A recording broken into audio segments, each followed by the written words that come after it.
Screams exploded in the cabin as the sharp sound of a slap shattered the mid-flight silence. Every passenger froze. Some gasped. Others clutched their chest in shock. There she was, a young, elegant black woman in a silky cream maternity gown, doubled over in her seat, palm on her belly, eyes wide with confusion and pain. The flight attendant, tall, blonde, and red-faced, stood over her, hands still hovering midair as if the strike hadn't been enough. The air around them thickened with tension. Phones slipped from hands. Eyes darted. No one moved, but everyone watched. Before we continue, if you are watching our video for the first time, please bless and support us by hitting that subscribe button, turn on your notification bell to get notified for more, share to friends. Where are you watching from? Please tell us in the comments. We love seeing how far our story goes. To our amazing community, we appreciate each of you for being part of our journey. To our over 200 subscribers, you're more than numbers, you're family. Thank you for growing with us.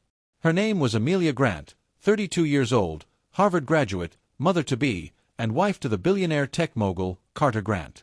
The couple kept a low profile, rarely traveled together, and always valued simplicity over fanfare. That day, Carter had sent Amelia ahead on a commercial flight due to a last-minute investor meeting in New York. She insisted it was fine, just a 3-hour flight, and she loved the quiet. What she didn't anticipate was becoming the target of something vile and bitter. The flight had barely reached cruising altitude when things turned sour. Amelia had quietly asked for ginger ale and a blanket to calm her churning stomach. The flight attendant, whose name tag read Carol, looked her over with distaste. "We don't offer personal butler service here," she snapped. Amelia blinked, startled. "Excuse me. I just asked for—" "Don't get smart with me," Carol hissed, voice sharp. Passengers turned, eyebrows raised.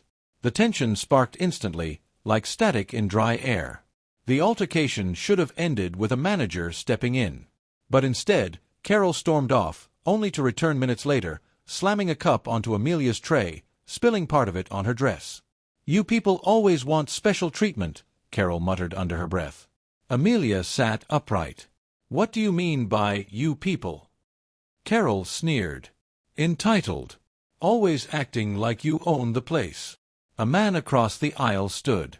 "Hey, that's enough. She didn't do anything." Carol pointed at him. "Stay out of it." It escalated. Words flared. Then, without warning, Carol grabbed Amelia by the arm and shouted, "Get out of your seat if you want to make a scene." Amelia struggled. "I'm pregnant. Let go of me." Then came the slap. The entire plane erupted. Passengers jumped up. Several flight attendants rushed forward. Some pulled Carol away. Others helped Amelia. One elderly woman clutched her pearls. "Good heavens! Call the captain!" A young woman near the front shouted, "She assaulted a pregnant woman. Get her fired." Amelia held her belly, trembling, face streaked with shock. Meanwhile, in a jet slicing through the skies not far ahead, Carter Grant's phone buzzed relentlessly. His assistant's voice cracked through. "Sir, you need to see this. Your wife, she's gone viral." Carter's brows pinched. He tapped his tablet. Videos from multiple angles played. Carol yelling. Amelia wincing. The slap. Gasps. Screams. Shouts. His stomach dropped. "Where is she? Is the plane still in the air?" "Yes, sir. Landing in under 30 minutes. We're rerouting your jet now." At JFK, Carter's private security mobilized. Reporters buzzed around the terminal, sniffing scandal. Carter, usually calm and composed, wore a storm across his face. As the plane taxied to the gate, Carol was escorted to the front cabin, pale and defensive. "She was rude. I was doing my job. They always try to get you fired if you don't bow to them." Another attendant shook her head. "You crossed the line, Carol." Back in economy, Amelia was surrounded by a ring of support. Passengers comforted her, offered tissues, water, prayers. A teenage girl whispered, "You're so brave." Amelia smiled faintly.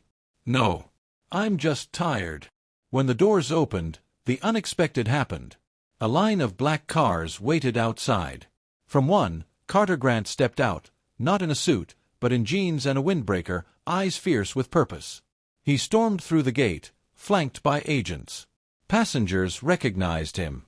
Gasps followed him like shadows. Carol froze. "That's her husband," one of the attendants replied. "Yes. The Carter Grant." Carol turned ghostly white. Carter reached Amelia. She looked up, then collapsed into his arms. His voice trembled, but not from fear. "I'm here. I'm here. I got you." He kissed her forehead, then turned. His voice carried through the terminal. "Who laid a hand on my wife?" Nobody answered. But Carol took a step back. Security swarmed. The airline's CEO, already notified, had arrived. Apologies were issued. Statements drafted. But Carter didn't want words. He wanted action.